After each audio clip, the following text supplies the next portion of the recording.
आपको याद होगा, हम कुछ नहीं बोलते।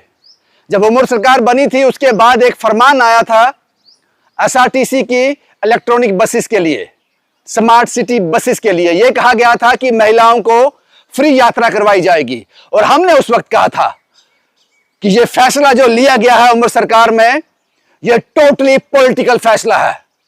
यह सिर्फ माइलेज लेने के लिए फैसला किया गया है, अपनी साख बचाने का फैसला है। इसमें बिल्कुल भी परवाह नहीं कि डिपार्टमेंट पर क्या गुजरेगी। क्या डिपार्टमेंट इतना मजबूत है कि वो इसको बेर कर सके? नहीं। आपकी जानकारी के लिए बता दूं, ये ड्राइवर कुछ फोन करते हैं मुझे, अलग अलग दिन फोन आते हैं इनके। आज मैंने सोचा कि उनकी ग्रीवेंसेस को आपके सामने रख दूं।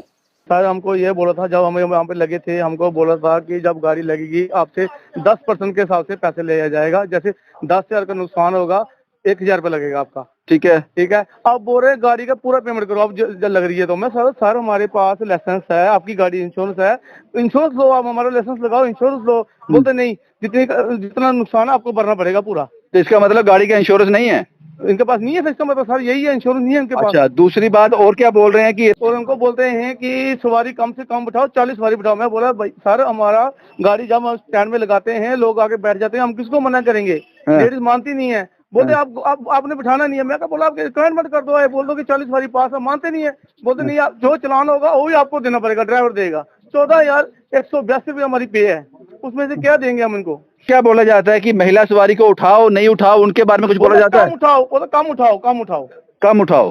हाँ, ज्यादा गाड़ी ओवरलोड नहीं करनी, जितना चलान होगा वो ड्राइवर भरेगा। हम कहाँ से भरेंगे सर? चलान भी ड्राइवर भरेगा और जो गाड़ी लगेगी वो भी ड्राइवर भरेगा। रास्ते में जो गाड़ी का सामान खराब होगा वो भी ड्राइवर भरेगा। ये कौन सी आरटीसी, एसआरटीसी, स्मार्ट सिटी वाली जो इलेक्ट्रॉनिक बसेज हैं? हाँ जी, हाँ जी सर, स्मार्ट सिटी इलेक्ट्रॉनिक बस।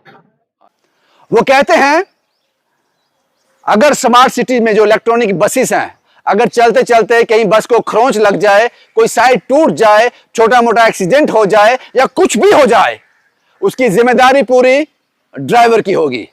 जबकि उससे कहा गया था, जैसे यह भी कहना गलत है, उनसे यह कहा गया था कि अगर गाड़ी में कुछ खरोंच वगैरह आएगी, कुछ एक्सीडेंट होगा तो 10% आपको देना पड़ेगा। लेकिन अगर आपकी गाड़ियों के इंश्योरेंस हैं और उन ड्राइवरों के पास लाइसेंस हैं, तो फिर ये 10% उनसे क्यों मांगना है? और दूसरा, अब आप तो पूरी कीमत मांग रहे हो, जितना नुकसान होगा पूरा देना पड़ेगा। इसका मतलब आपकी गाड़ी में इंश्योरेंस नहीं है। दिक्कत क्या है? उनके पास लाइसेंस है और लाइसेंस देखकर आपने भर्ती किया होगा। समझ रहे हैं आप? इस बात को समझिए। सरकार करे तो कोई बात नहीं, आम आदमी करे तो गुनाह, जुर्म। और उनसे यह भी कहा गया है ड्राइवर से कि 40 से ज्यादा सवारी बस में नहीं बिठानी है। अब सवाल यह है कि उस मामूली से ड्राइवर को कोई मानेगा? अगर ओवर क्राउडिंग का चालान हो गया तो वो भी ड्राइवर को ही देना है। कितने पैसे देते हैं उनको? 14,000 कुछ रुपए महीने के। इस बात को समझना पड़ेगा आपको। और यह भी कहा जाता है कि महिला जो सवारी है वो मुफ्त है, रेवेन्यू जनरेट करो, रेवेन्यू लेके आओ, ड्राइवर को कहा जाता है। लेकिन महिला सवारी मुफ्त है, उसको कम से कम बिठाओ। ये ऑन द रिकॉर्ड तो नहीं कह सकते आप लोग, फिर रेवेन्यू जनरेट कैसे होगा? अगर 40 सवारियां अलाउड हैं एक बस में, तो 40 में से 35 अगर महिलाएं बैठ गई तो रेवेन्यू कहां से जनरेट करेगा वो बेचारा? फिर वो वही कर सकता है कि सवारियों को अंदर बिठा ले, वो तो मुफ्त है, उसके बाद अंदर बस की साइड पर लगाकर एसी ऑन करके चने बेचे, अंदर चने, कुलचे, जलेबियां ये बेचना शुरू कर दे बस के अंदर। रेवेन्यू जनरेट करना है। फिर सरकार को यह ऑर्डर निकालना चाहिए, किराया तो मुफ्त कर दिया, लेकिन अंदर से आपको कोई ना कोई चीज परचेज करनी पड़ेगी। या कुलचे छोले ले लो, या टॉफीज ले लो, या मिक्सचर ले लो। रेवेन्यू तो जनरेट करना है। गलत फैसले करते हैं पॉलिटिकल लोग, और जिसका भुगतान डिपार्टमेंट को करना पड़ता है, और डिपार्टमेंट भी उसकी भरपाई के लिए इन जैसे ड्राइवरों को आगे कर देता है।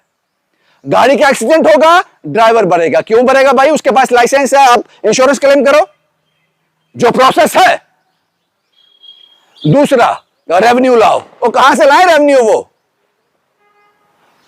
अगर 35 महिलाएं एक बस पर बैठी हैं, 40 की लिमिट है, अगर वो कहेगा नहीं जी आधी महिलाएं बैठो आधे पुरुष बैठो, हमें पैसे भी जनरेट करने हैं, वो महिलाएं मार डालेंगी उसको, वहीं पर चढ़ जाएंगी उस पर।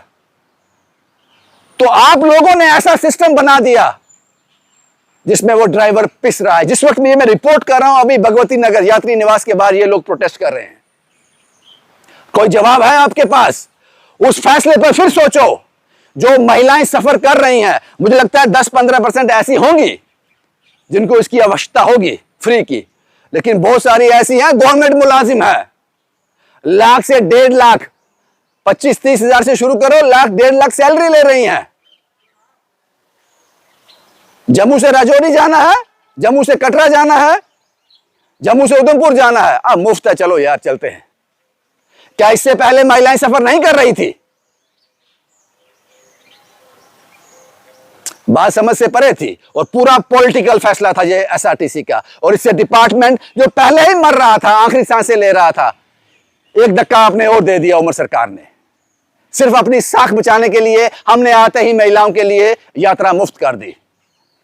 अब मैं भी देखता हूं ये मुफ्त कब तक चलाते हो आप। ये सारा बोझ डिपार्टमेंट पर पड़ रहा है और डिपार्टमेंट उन गरीब ड्राइवरों पर डाल रहा है। इस पर क्या कहना है आपका? ईमानदारी से इसमें कमेंट बॉक्स में जरूर लिखना। जो महिला सरकारी नौकरी कर रही है या जो प्राइवेट नौकरी कर रही है 25-30 हजार में, जो सरकारी कर रही है लाख 1.5 लाख में, वो भी मुफ्त से सफर कर रही है इस बसेस में। फैसला आपका है और पिस रहा है ड्राइवर। शुभम कुमार के साथ Ravindra Singh, the state sentinel के लिए।